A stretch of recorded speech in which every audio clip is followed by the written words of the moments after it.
Welcome back. Speak 223, Comfort to Speak.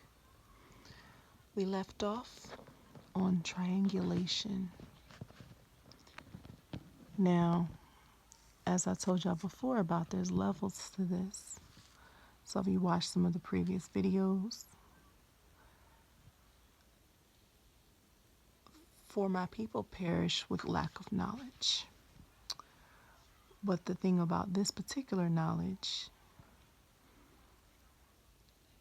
I don't live that kind of lifestyle. I don't think to pay attention to those types of things, but I can also say that there will be something much stronger than intuition as far as picking up on some of the spirits around me. Just pretty much the opposite of the fruits of the spirit: gentleness, patience, kindness, self-control. you know. So my partner for life, I can't even speak, nice about it, because they had absolutely no concern for my well-being, how I would take things, my thought on things.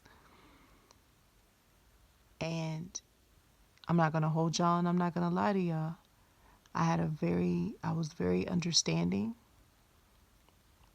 And I thought that by being understanding, I was protecting myself within the union that I'm in. But that wasn't the case. That was not the case. So the surveillance, cameras, it can pick up different videos and conversations. When people are having conversations, it's like the cameras were meant for you, and it turns around to be using them, because in my case, I was not like purposely listening. I'm not kidding y'all at all. It's like I would literally just like bump into it, and I'm like, what is this? Like, so anyhow, how many of y'all out there remember, you kind of know people by their government name or like a higher name they give themselves, that, when they kind of let you into their world and let you know who they are. I've always had a thing when I see people with aliases. Now, this is different. Video content, expressing, trying to help others with the message by almost sharing not the full capacity of the story, but a lot of the story. And I hope I'm not boring you out there. The whole purpose of this is just to get a message out there. For so many people don't think for themselves, and they allow someone else to kind of overtake what they would do and would not do. And then in my case, I was a pretty strong-minded person. So this is all the more interesting that I would even allow myself to, well, again, way before I even came into a marriage union with this person, I was understanding that the ratio of partners to one to the other, and how, how it wasn't too many available, so to speak. So when I first came into just everything, I always had an understanding in the back of my mind that there could possibly be. And it doesn't mean I don't have any kind of low self-esteem or anything like that. I'm just more of a realist.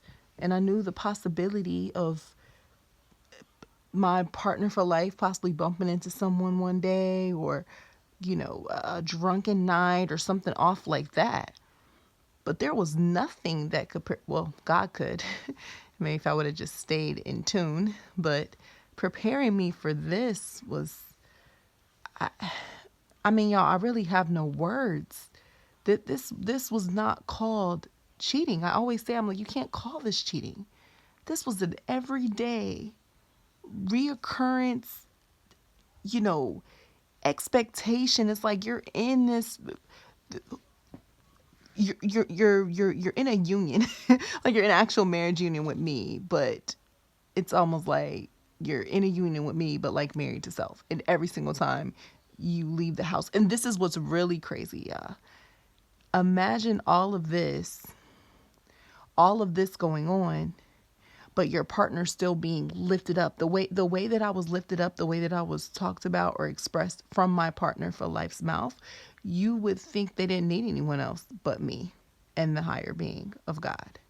So it's like I laugh because you literally don't even know like who you're looking at or who you're talking to.